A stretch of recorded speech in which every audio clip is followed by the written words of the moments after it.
वीर वीरमदेव राजकीय स्नातकोत्तर महाविद्यालय जालोर के यूट्यूब चैनल पर आप सभी का स्वागत है। प्रिय विद्यार्थियों, इससे पूर्व के वीडियो में हमने मध्यकालीन कविता का पाठ, ये जो पुस्तक है, इसके अंतर्गत भक्ति काल की सगुण शाखा के राम भक्ति काव्य परंपरा के प्रमुख प्रतिनिधि लोकप्रिय कवि तुलसीदास जी कृत रामचरितमानस के अयोध्या कांड के पदों को पढ़ा है। उसी श्रृंखला को आगे बढ़ाते हुए आज हम एक पद पढ़ते हैं। धन्य भूमि बन पंथ हमारा, जह जह नाथ पाऊ तुम धारा। धन्य विहग मृग कानन चारी, सफल जन्म भय तुम ही निहारे।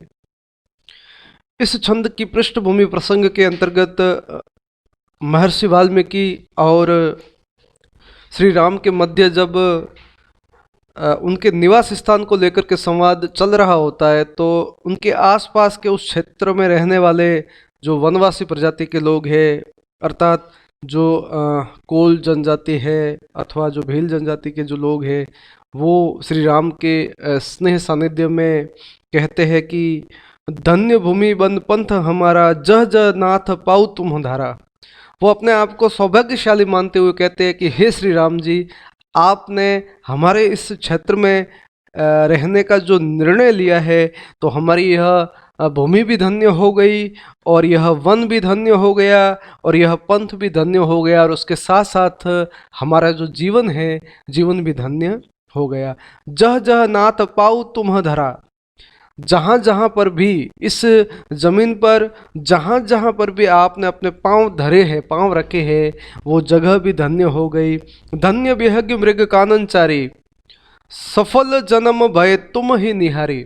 अर्थात इस क्षेत्र के जो पशु पक्षी है, पेड़ पौधे हैं, इस कानन, इस जंगल में विचरण करने वाले जितने भी जीव जंतु हैं, वो समस्त प्रजातियां धन्य हो गई है। सफल जन्म भय तुम ही निहारी। निहारी अर्थात देखना, आपके दर्शन करने से, आपको देखने से हमारे जो जन्म है, अर्थात जो हमारा जीवन है, वो धन्य हो गया है, हम सफल हो गए हैं। हम सब धन्य सहित परिवारा, हम परिवार सहित धन्य हो गए हैं। और दीख दर्शु भरी नयन तुम्हारा, आपकी दृष्टि से, आपको देखने से, आपके दर्शन से हमारा जो परिवार सहित हम धन्य हो गए और हमारा जो जीवन है वो धन्य हो गया है। किन्ह वासु भलठाऊ विचारी, इहाँ सकल ऋतु रहब सुखारे।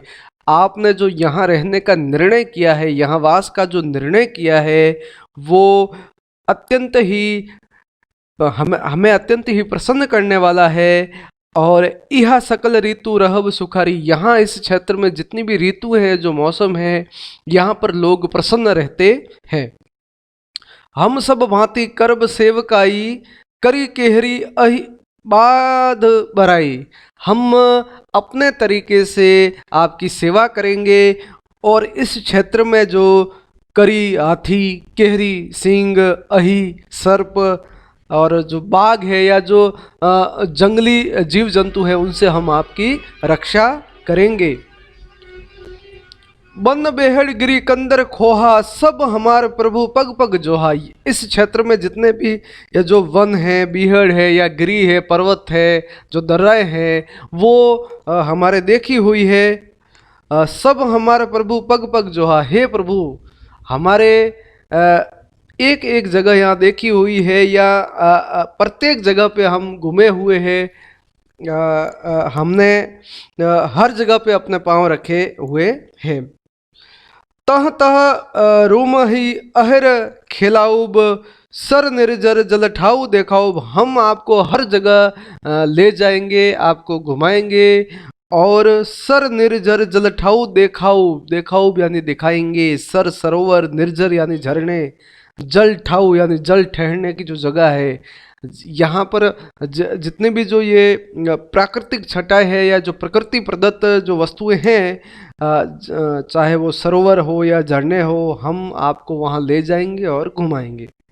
हम सेवक परिवार समेता, नाथ न सकुच अब आयसु देता। आयसु का मतलब होता है आज्ञा देना। हे प्रभु श्री राम, आप हमें आज्ञा देते रहना, और आज्ञा देते वक्त जरा सा भी संकोच मत कीजिएगा। हम परिवार सहित ये यहाँ पर जो भी आपको दिख रहे हैं, हम सभी आपके सेवक हैं, आपकी सेवा करेंगे। ठीक इसके आगे इसी छंद में दोहा है, वेद वचन मुनि मन अगमते प्रभु करुणा एन, वचन किरा तन्ह के सुनत जिमी पितु बालक बैन। जिस प्रकार से एक पिता अपने भोले भाले अबोध बालक के वचनों को बड़े ही स्नेह प्रेम से देखता है, ठीक उसी प्रकार वहाँ जो जितने भी लोग थे, उनकी जो बातें हैं, उनका जो सेवा भाव है, उनकी जो भक्ति है, उनकी जो आस्था है, उनको देखकर श्री राम मन ही मन प्रसन्न होते हैं। तो इस तरीके से इस छंद में जो वहाँ के लोग हैं, उस क्षेत्र विशेष के जो लोग हैं, उनकी है जो श्री राम के प्रति प्रेम स्नेह आस्था श्रद्धा भक्ति प्रकट हुई है। और इस पद में अनुप्रास और उपमा अलंकार का प्रयोग हुआ है। तो आप सभी के लिए शुभकामनाएं। इसके अगले के वीडियो में हम इन्हीं पदों को इसी श्रृंखला को आगे बढ़ाते हुए अन्य पदों का पाठ करेंगे। बहुत बहुत धन्यवाद।